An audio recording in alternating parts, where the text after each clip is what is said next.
My name's Justin Breath. I'm from Minneapolis, Minnesota, and in high school I wrote an album called Working on Myself. When I was young, I was always into music.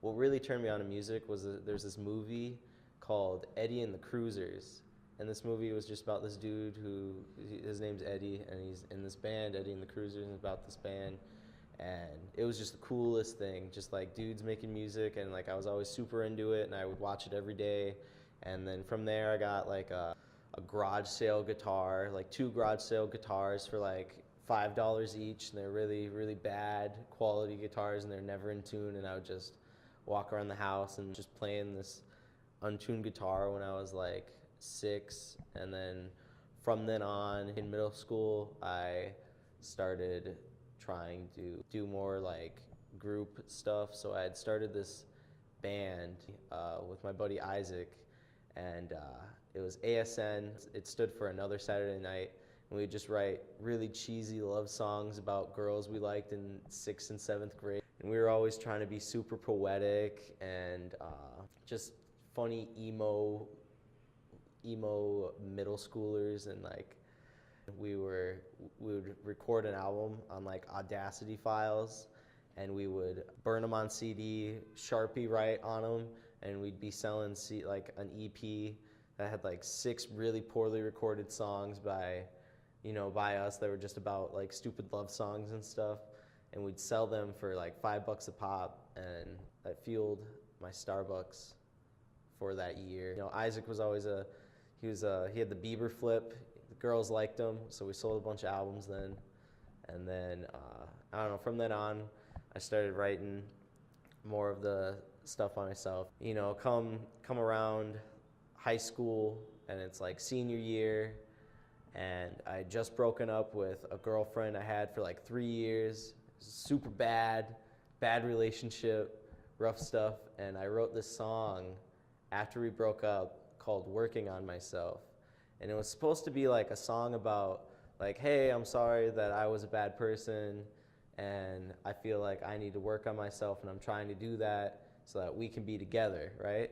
But that turned into the album Working on Myself, and the whole message flipped around from as this album was being like written and created through high school, and it like slowly evolved into just like I am comfortable with who I am as a person, and I'm comfortable that I need to work on myself, and that everyone needs to work on themselves as they grow.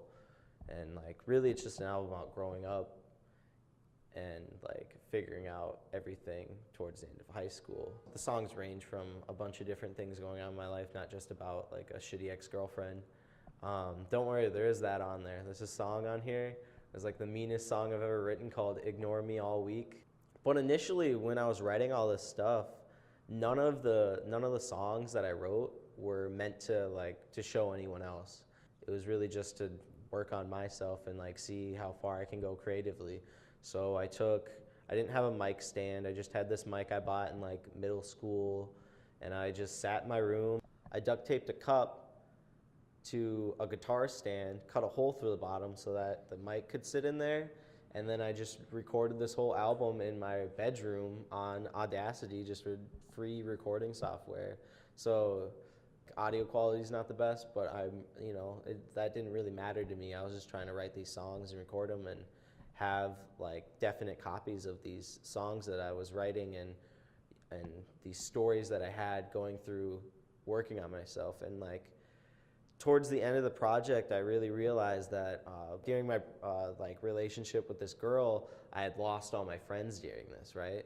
And after we had broken up, I had regained all these friends, and I had realized that these friends meant the world to me and mean the world to me. So I wrote, and like there's a bunch of songs on there that are just like about how much I love my buds, about just going to Taco Bell at 2 a.m. in the morning and hanging out and just doing stupid shit.